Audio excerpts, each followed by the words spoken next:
안녕하세요. 이번 시간은 제30강 316페이지입니다.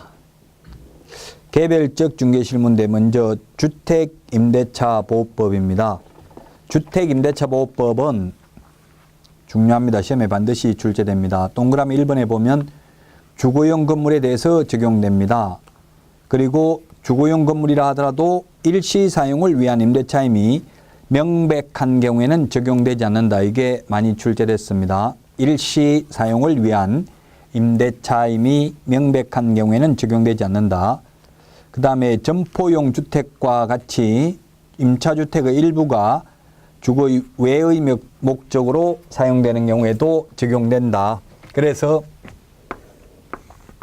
예를 들면 다방이 있고요. 다방이 있고 주택이 있습니다. 이런 경우는 전부 주된 용도가 다방입니다. 약 70% 정도. 방이 2개 딸린 주택이 약 30% 있어도 이건 전부 다방이고요. 그 다음에 판례가 슈퍼마켓이나 인쇄소의 경우에는 약 60% 정도 되고 주택의 면적이 약 40% 정도 되는 경우는 전부 주택으로 인정이 됩니다. 비록 슈퍼마켓이나 인쇄소 면적이 더 넓다 하더라도 주택의 면적도 상당하고 이 주택이 유일한 주택인 경우에는 이 법의 입법 취지에 비추어 볼 때 주택임대차보호법을 적용하여야 한다. 자, 그 다음에 동그라미 2번 주택인지 아닌지는 실제 사용 용도를 기준으로 해야 된다. 공부상 용도가 아니고요. 그러나 동그라미 4번에 보니까 사용대차 이런 경우는 적용되지 않고요. 원칙적으로 법인도 적용되지 않습니다. 그런데 예외적으로 동그라미 5번, 6번 LH공사, SH공사, 중소기업 같은 경우에는 법인의 경우에도 적용이 된다. 자, 그 다음에 317페이지 대항력입니다. 원래 대항력은 물권적 효력입니다. 제3자에게도 임차권이 있음을 주장할 수 있는 겁니다. 그러면 예를 들어서 2년간 계약을 체결했는데 1년 만에 집주인이 바뀌어도 새 주인에게도 임차권이 있음을 주장하고 2년 동안 계속 살 수 있는 힘이 대항력이 되겠습니다. 자, 대항력은 그 요건이 이사를 하고 주택을 인도받고 주민등록 전입신고하면 다음날 오전 0시에 대항력이 생깁니다. 따라서 동그라미 2번 일시적으로 다른 곳으로 이사를 갔다가 다시 돌아온 다음 날 대항력이 생깁니다.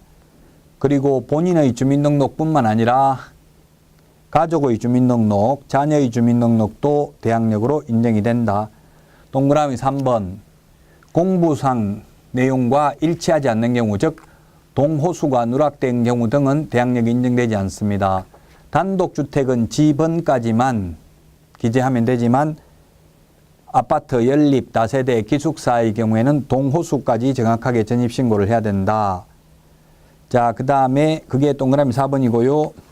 양가로 2번은 만약에 아까도 말씀드렸지만 대항력이 있다는 것은 예를 들면 갑과 을이 임대차 계약을 체결했습니다. 을이 임차인입니다.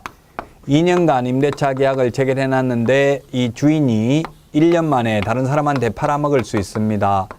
그러면 이 임차인은 누구한테 돈을 받아가지고 나가야 되냐 이 말이에요. 법인인 경우 대항력이 인정되지 않는 대기업이라면 갑한테 받아가지고 나가야 되고요. 그 다음에 자연인이라면 양수인, 포괄적으로 양수인이라고 하죠. 또는 매수인 A에게 받아가지고 A한테 보증금을 받아서 나가야 됩니다. 다만 임차인이 A에게 승계되는 것을 원하지 아니할 때에는 이것을 판 것을 한 날로부터 상당한 기간 내에 이의를 제기함으로써 승계되는 구속으로부터 벗어날 수 있습니다. 자, 존속기간의 보장인데 주택임대차의 경우 최단기 존속기간이 2년입니다. 최장기 존속기간은 없습니다. 상가는 최장기 존속기간 없고 최단기 존속기간이 1년입니다. 자, 그 다음에 양가로 2번 계약갱신 요구입니다. 법정갱신, 묵시적 갱신인데 법정갱신, 묵시적 갱신은 임대인의 경우에는 임대차 기간 만료 전 6월에서 1월 사이 5개월 동안 갱신거절 통지를 해야 되고요. 임대인의 경우, 임차인의 경우에는 임대차 기간 만료 1개월 전까지 갱신거절 통지를 해야 됩니다. 그래서 임차인, 즉 세입자는 계약기간이 아직 1년이 남아 있는데도 나가겠다고 말하면 효력이 있습니다. 그러나 임대인의 경우는 임대차 기간 만료 전 6월에서 1월 사이 5개월 동안만 갱신거절 통지를 할 수 있습니다.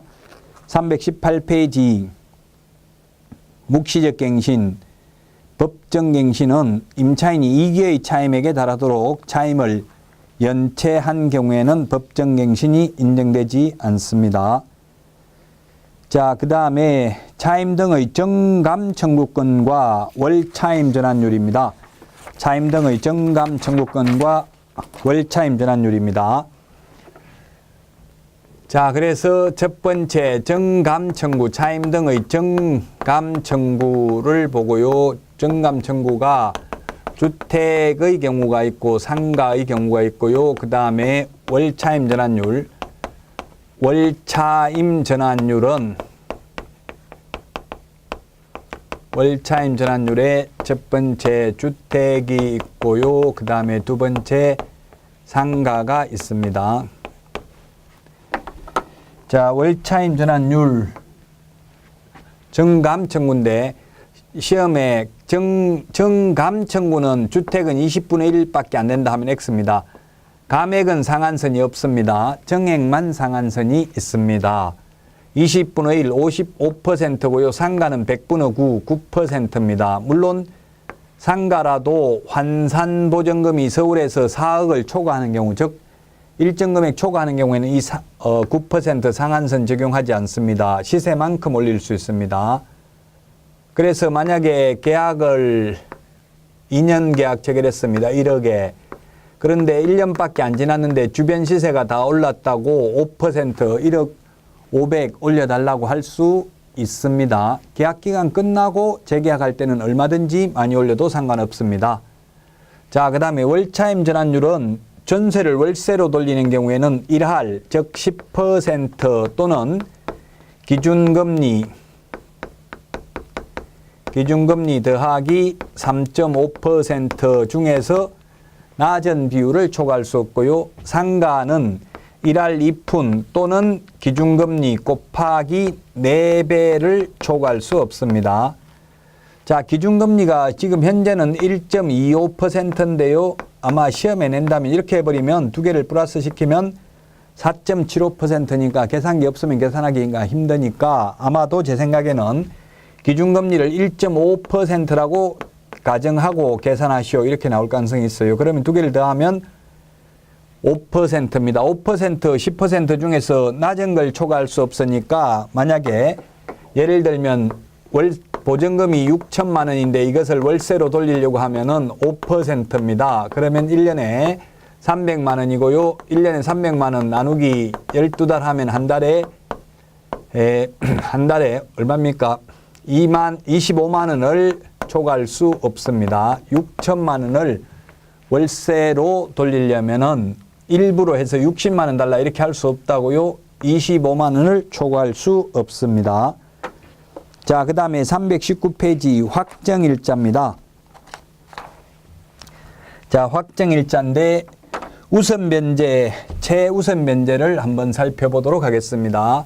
우선변제, 최우선변제. 자, 첫 번째 먼저 최우선변제가 있고요. 그 다음에 두 번째 우선변제가 있는데 물론 우리 법조문에는 최라는 말은 없습니다. 학자들이 쓰는 말입니다. 그래서 다른 담보물권자보다 우선변제, 소액임차인 우선변제, 최우선변제 다 같은 말입니다. 최우선변제만 받으려면 대항력만 갖추면 되고 대항력은 주택의 인도, 즉 이사, 그 다음에 주민등록은 전입신고를 말합니다. 이 두 가지를 다 갖춘 다음 날 오전 0시에 대항력이 생깁니다. 근데 우선변제는 대항력 더하기 확정일자입니다. 이사, 상가하면 전입신고 대신에 사업자 등록 신청입니다. 상가의 경우에는 사업자 등록 신청, 상가인 경우에는 사업자 등록증 교부가 아니라 그 다음에 확정일자를 받으면 주택의 경우에는 전입신고고요. 상가는 사업자 등록 신청이다. 확정일자 받으면 확정일자 받은 당일날 후순위 권리자보다 전액을 우선 변제 받습니다. 자, 그러면 만약에 1일날 이사하고 2일날 전입신고했다면 3일날 오전 0시에 대항력이 생깁니다. 그 다음에 1일날 이사하고 2일날 전입신고하고 또는 사업자 등록 신청하고 3일날 확정일자 받고 만약에 건저당 설정도 3일이라면 이 건저당 건자와 확정일자 임차권 중에서 누가 먼저 배당받습니까? 똑같습니다. 둘 다 3일입니다. 동순위 안분배당입니다. 그런데 만약에 3일날 이사하고 전입신고를 2일날 하고 확정일자를 1일날 받고 건저당은 여전히 3일이라면 이 건저당 건자와 1일날 확정일자 받은 임차권자 중에서 누가 먼저 배당받아요?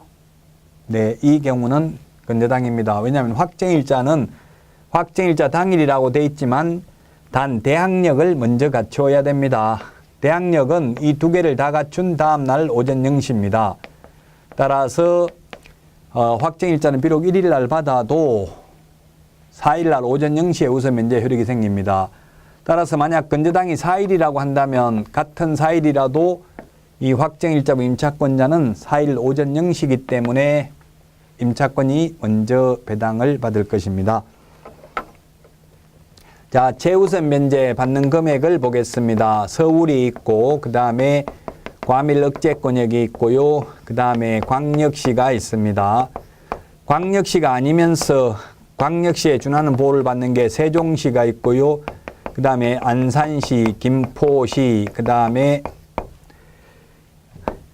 김포시, 용인시, 자, 그 다음에 경기도 광주시 이 5개는 광역시가 아닌데 광역시에 준하는 보호를 받고요. 기타 지역이 있습니다.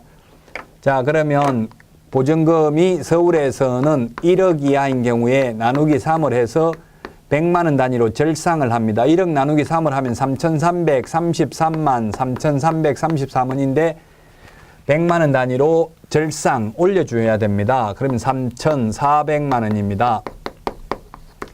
그 다음에 과밀억제권역은 8천만 원 나누기 3을 하면은 2,700만 원까지 최우선 면제받고요. 광역시는 6천만 원 나누기 3을 하면 2천만 원까지 최우선 면제 받습니다. 기타 지역은 5천만 원 이하인 경우에 나누기 3을 하면은 1,700만 원까지 최우선 면제를 받습니다. 주택의 경우에는 자, 그 다음에 상가를 보겠습니다. 상가는 환산보증금입니다. 환산보증금. 환산보증금은 보증금 더하기 월세 곱하기 100을 한 금액을 말합니다. 서울에서 환산보증금이 4억 이하인 경우만 원칙적으로 상가금을 임대차보호법이 적용됩니다. 그 다음에 과밀억제권역은 3억, 그 다음에 광역시 2억 4천, 그 밖의 지역은 1억 8천이 되겠습니다. 이 금액 이하인 경우만 우선 면제 받습니다. 최우선 면제 받는 금액은 서울에서 환산보증금이 6,500만 원 이하인 경우 나누기 3을 하면은 2,200만 원까지 최우선 면제를 받고요. 상가. 그 다음에 과밀억제권역은 5천만 원 나누기 3을 하면은 1,900만 원까지 최우선 면제를 받습니다. 1,900만 원까지 최우선 면제를 받는다. 자, 그 다음에 광역시의 경우에는 3,800만 원 나누기 3을 하면은 1,300만 원까지 최우선 면제를 받습니다. 1,300만 원까지. 그 다음에 기타 지역의 경우에는 3천만 원 이하인 경우 나누기 3의 경우 1,000만 원까지 최우선 면제를 받습니다. 최우선 면제를 받는 금액은 보증금 범위 내에서만 받습니다. 그 다음에 기준이 되는 금액은 환산보증금이 되겠습니다. 환산보증금이다. 자, 그러면 예를 하나 들어보겠습니다. 자, 예를 들어보면은 만약에 서울입니다. 서울인데 서울의 첫 번째 보증금이 6천만 원이고요. 보증금이 6천만 원이고 그 다음에 월세가 보증금을 한 5천만 원 할까요? 계산하기 쉽게 5천만 원, 월세가 50만 원입니다. 이런 경우에 굳이 환산하면은 1억이 되겠죠. 환산 보증금은 보증금 더하기 월세 곱하기 100을 하면은 이 경우에 최우선 면제를 얼마 받고 최우선 면제 그 다음에 우선 면제는 얼마 받는지 물론 이게 주택인 경우와 상가인 경우로 나누어서 볼 수 있겠죠. 우선 면제도 주택과 상가로 나누어서 볼 수가 있습니다. 주택의 경우에는 최우선 면제 1억 이하인 경우 3,400만 원까지 1억도 3,400, 5천도 3,400, 3,400도 3,400입니다. 그래서 3,400 받습니다. 그러면 주택 우선 면제는 자 5천만 원에서 3,400 받았으니까 남은 게 1,600만 원밖에 안 남았죠. 그래서 1,600만 원 후순위보다 전액을 우선 면제 받습니다. 상가의 경우에는 한 푼도 최우선 면제 못 받습니다. 왜냐하면 환산보증금이 6,500만 원 이하인 경우 최우선 면제 받는데 이건 환산보증금이 1억이잖아요. 보증금 더하기 월세 곱하기 100을 하면 그래서 최우선 면제는 한 푼도 못 받고요. 후순위보다 우선 면제는 환산보증금이 1억을 받는 게 아니라 보증금인 5천만 원을 우선 면제 받습니다.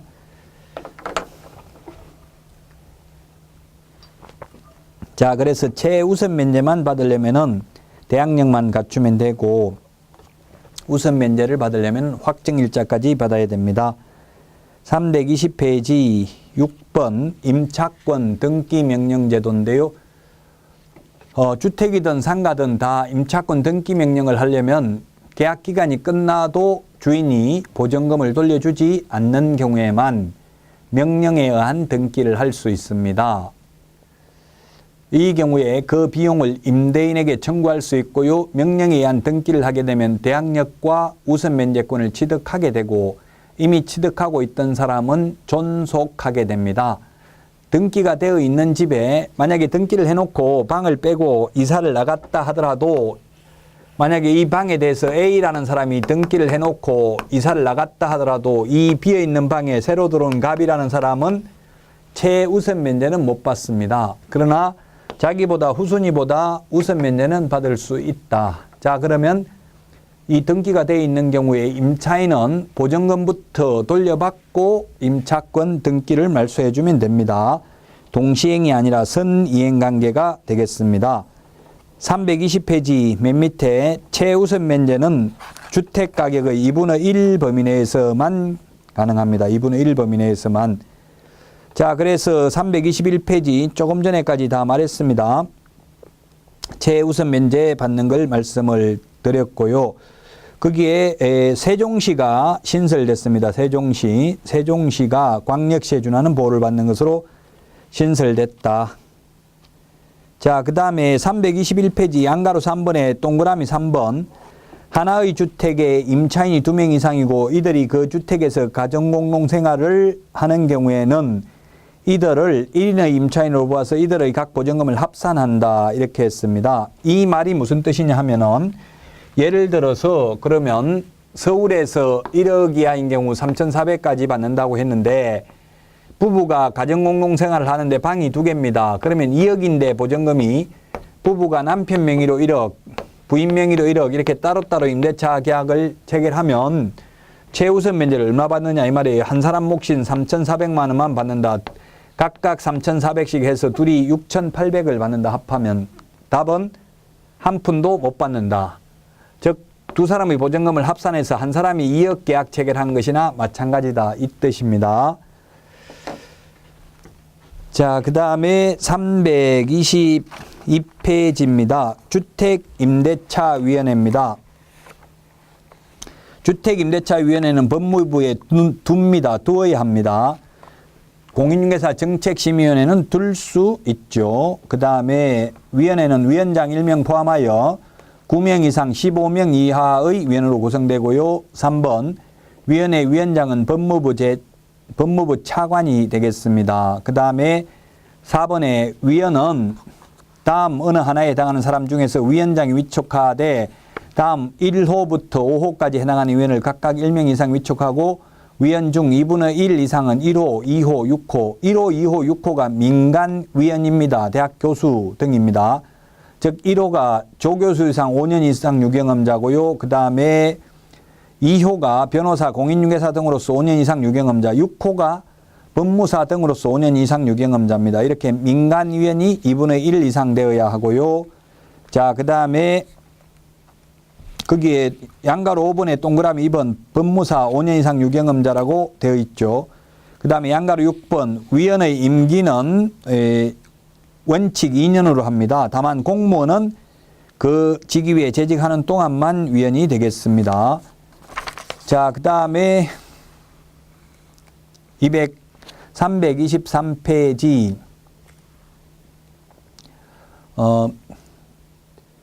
양가로 9번 위원회의 회의인데 위원회 회의는 매년 1회 개최하는 정기회의와 위원장이 필요하다고 인정하거나 위원 3분의 1 이상의 요구가 있을 때 개최되는 임시회의로 구분한다. 자, 이 정도 보시면 되겠고요. 그 다음에 324페이지 주택 임차권의 승계입니다. 자, 이 사실혼 관계에 있는 자에 대해서 승계되는 것을 말합니다. 9번을 보고자 합니다. 사실혼이 보호되는 것은 주택임대차보호법밖에 없습니다. 자, 그래서 임차인이 있고 이 임차인과 사실혼 관계에 있는 배우자가 있다면 두 사람이 살다가 죽으면 상속이 됩니다. 문제는 2촌 이내의 상속인이 있는 경우인데 상속인이 한 집에서 가정공동생활을 한다면 상속인에게만 상속이 되고 사실혼 관계에 있는 자에 대해서는 전혀 상속이 안 됩니다. 자, 그런데 만약에 상속인이 가정공동생활을 하지 않고 노부모는 요양원에 모시고 있고 임차인과 그 사실혼 관계에 있는 배우자만 살다가 임차인이 사망하면 사실혼 관계에 있는 배우자와 상속인이 2분의 1씩 공동으로 승계합니다.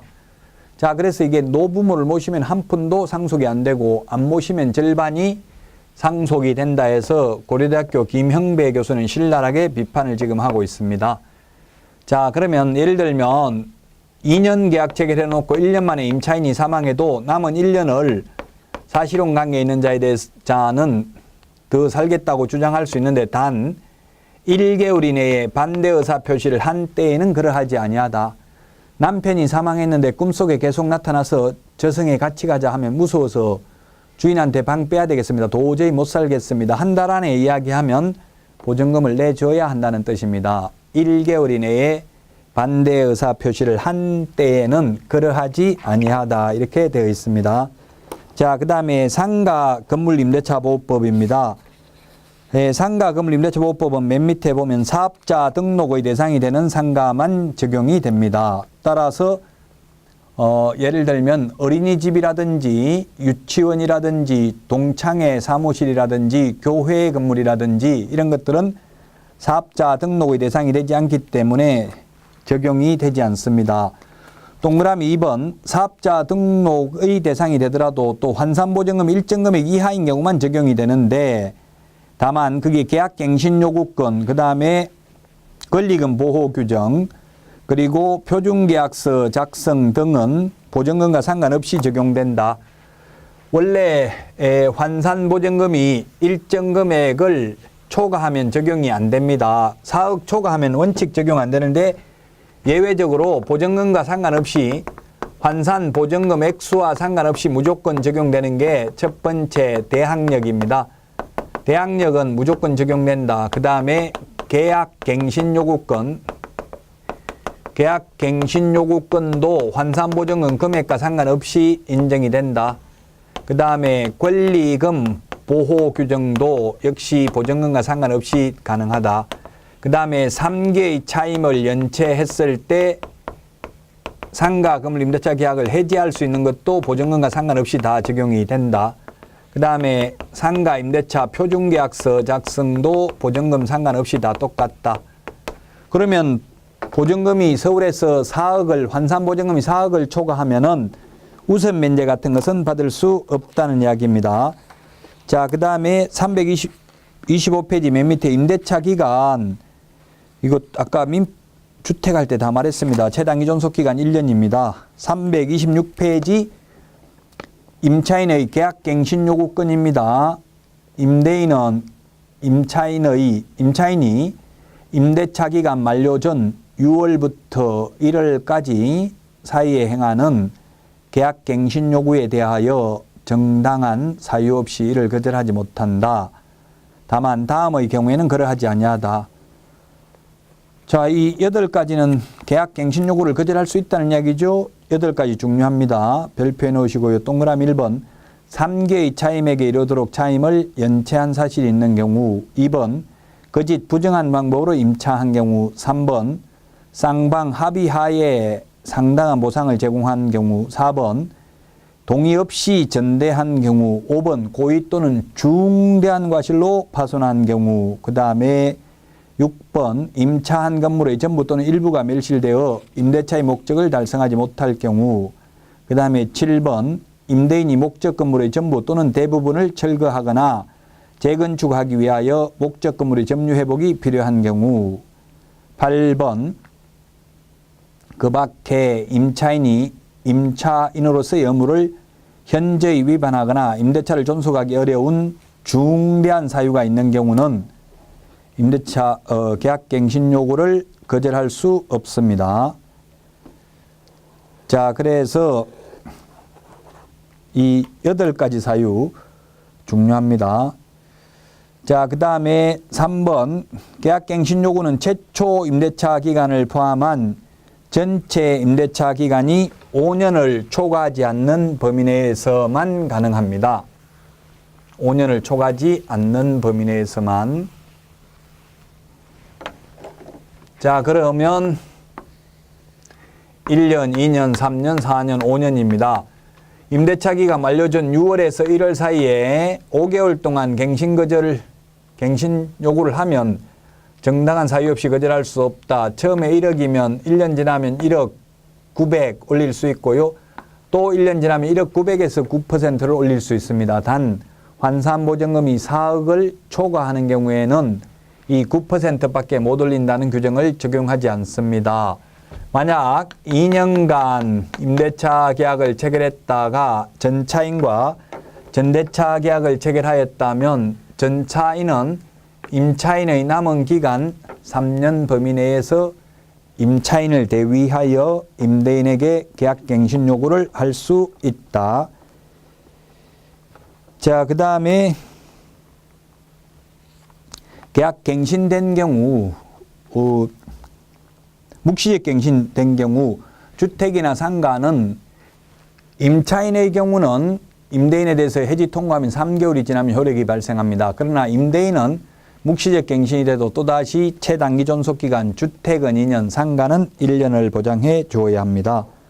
326페이지 맨 밑에 대항력인데 주택은 대항력이 주민등록 전입신고고요. 상가는 사업자 등록 신청입니다. 그리고 327페이지 5번에 확정일자까지 받으면 후순위보다 전액을 우선 면제받는데 확정일자를 주택은 동사무소, 등기소, 등기과 공정인 사무소에서 받는데 상가의 경우에는 세무서에서 확정일자를 받는다는 것. 자, 최우선 면제 받는 금액 328페이지 나와 있습니다. 328페이지에 있는데 특히 주의할 점은 주택은 보증금만 가지고 하는데 상가는 환산보증금을 기준으로 합니다. 상가는 환산보증금을 기준으로 한다. 여기에 상가는 환산보증금을 기준으로 한다. 그 다음에 이 세종시는 주택에서는 세종시가 광역시에 준하는 보호를 받지만 상가에서는 안산, 김포, 용인은 광역시에 준하는 보호를 받는데 세종시는 상가의 경우 기타 지역에 해당되는 것으로 된다. 세종시는 주택에서만 광역시에 준하는 보호를 받습니다. 따라서 우리 교재 328페이지 거기에 세종특별자치시라고 표에 들어 있습니다만 요거는 주택은 광역시에 해당되지만 상가는 기타 지역에 해당됩니다. 자, 나머지는 주택할 때 다 말씀을 드렸고요. 자, 그 다음에 329페이지 양가로 6번 강행규정입니다. 강행규정 임차인이기 때문에 임차인에게 불리한 약정은 효력이 없다. 자, 그 다음에 권리금, 우리 책에는 지금 안 적어놨습니다만 권리금이 있는데, 권리금 회수기에는 권리금은 임대차 기간 만료 전 3개월부터 임대차 기간 종료 시까지 임차인에게 권리금 회수 기회를 보장해 주어야 합니다. 만약 이 권리금 회수 기회를 보장해 주지 않아서 손해가 발생을 하면은 임대차 기간이 종료한 날로부터 3년 이내에 손해배상을 청구할 수 있습니다. 자, 그런데 예외가 엄청나게 많죠. 권리금 회수 기회를 보장해 주지 않아도 되는 것은 이 계약갱신 요구를 거절할 수 있는 사유 8가지 해당되는 경우, 예를 들면 3개의 차임액에 이르도록 차임을 연체한 사실이 있는 경우 등은 권리금 회수 기회를 보장해 주지 않아도 되고요. 또 새로운 임차인이 차임을 지급할 자력이 없는 경우, 그 다음에 1년 6개월 이상 영업용 건물로 사용하지 않는 경우 등은 권리금 회수 기회를 보장해 줄 필요가 없고요. 전차인도 보호되지 않고요. 그 다음에 유통산업발전법에 의한 대규모 점포, 준대규모 점포, 즉 할인 매장, 백화점, 재래시장 권리금 회수 기회에 보장되지 않습니다. 그 다음에 국유재산, 공유재산도 권리금 회수 기회가 보장이 되지 않습니다.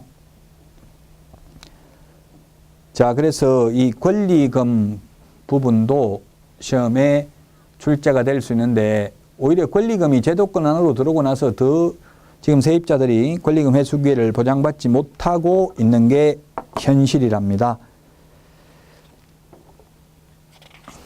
자, 그래서 지금 주택임대차보호법하고 상가 건물 임대차 보호법을 말씀드렸는데, 시험에 각각 한 문제 이상 출제가 됩니다.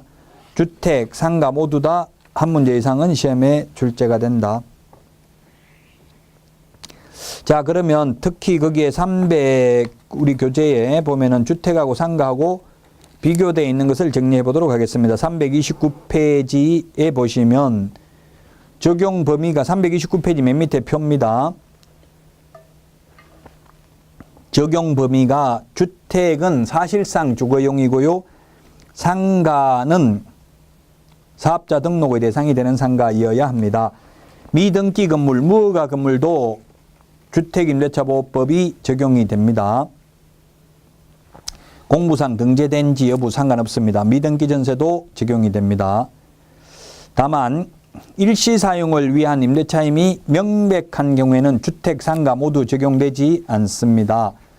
그리고 상가는 사업자 등록의 대상이 돼야 되고요. 그래서 유치원이라든지 어린이집은 적용되지 않고요.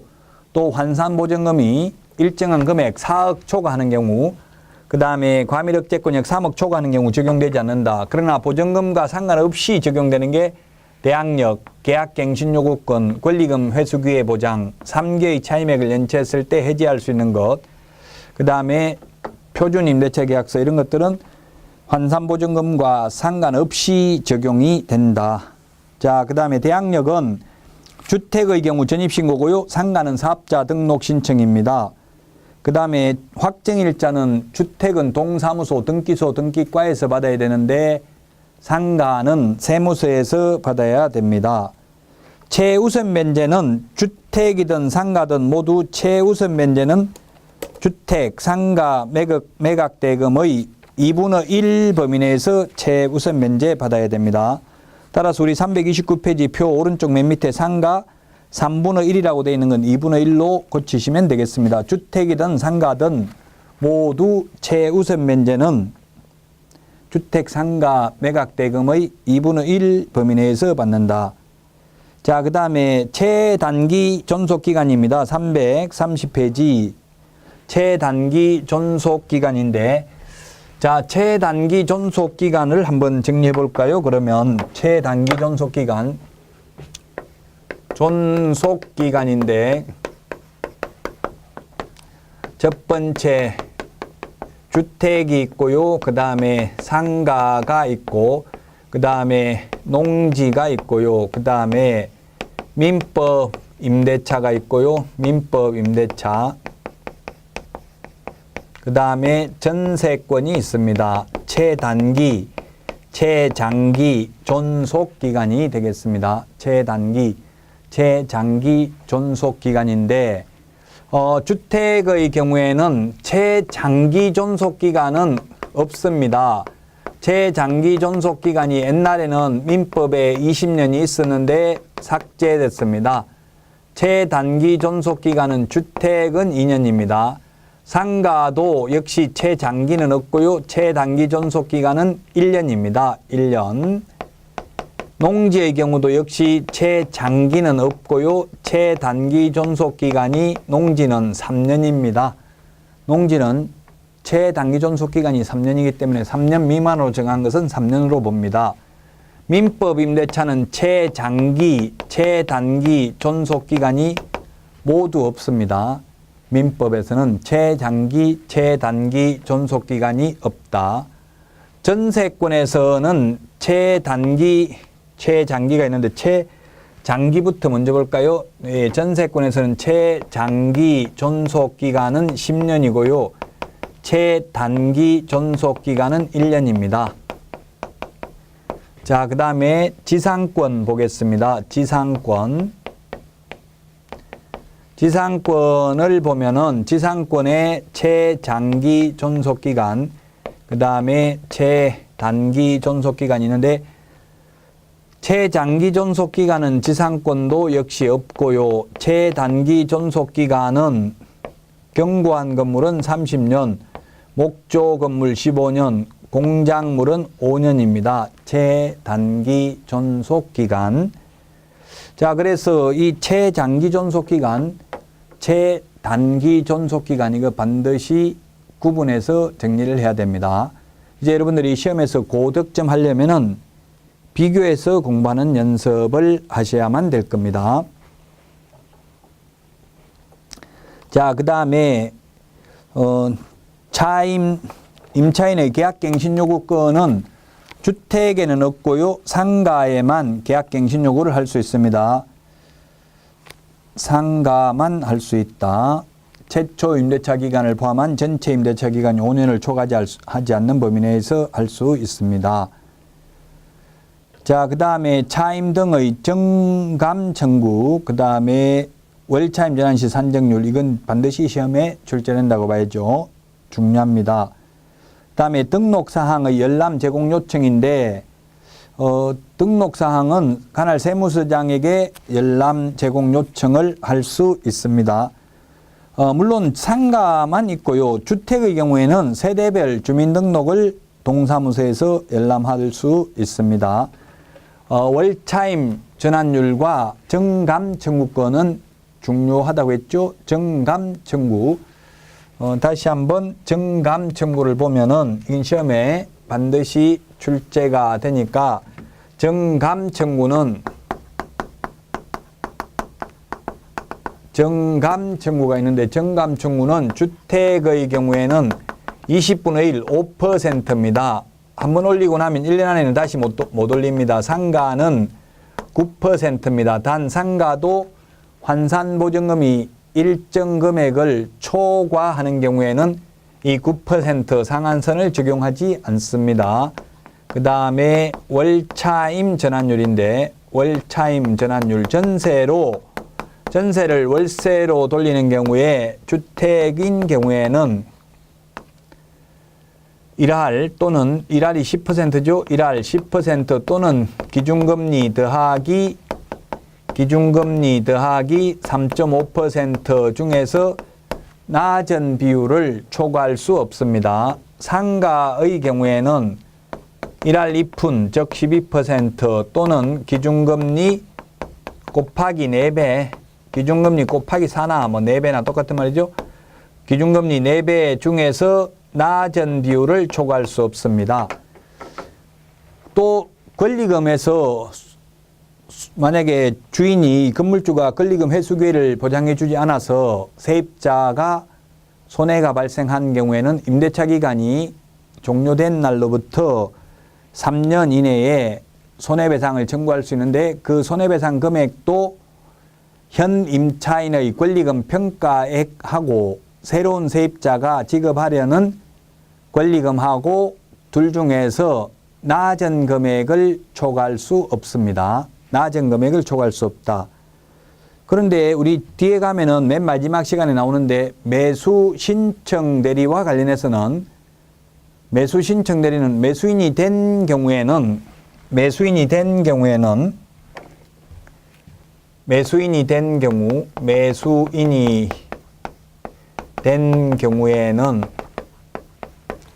감정가 1% 또는 최저 매각 가격의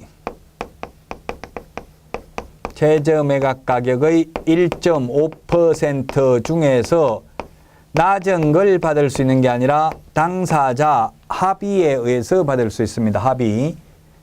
자, 요거는 둘 중에 높은 걸 받아도 되는데 권리금의 경우 그리고 월차임 전환율의 경우에는 낮은 비율을 초과할 수 없죠. 권리금은 현 임차인의 권리금 평가액하고 새로운 임차인이 지급하려는 권리금 중에서 낮은 금액을 초과할 수 없다는 점을 주의하시기 바랍니다. 이 주택, 상가, 건물 임대차보호법은 각각 한 문제씩 출제됩니다. 주택이나 상가 모두 최우선 면제는 경매 매각 대금의 2분의 1 범위 내에서, 상가는 옛날에는 3분의 1이었는데 지금은 상가도 2분의 1 범위 내에서만 최우선 면제 받을 수 있다는 점을 주의하시기 바랍니다. 자, 그러면 이번 시간 여기까지 하고요. 다음 시간에 찾아뵙도록 하겠습니다. 여러분 고생 많이 하셨습니다. 안녕히 계십시오.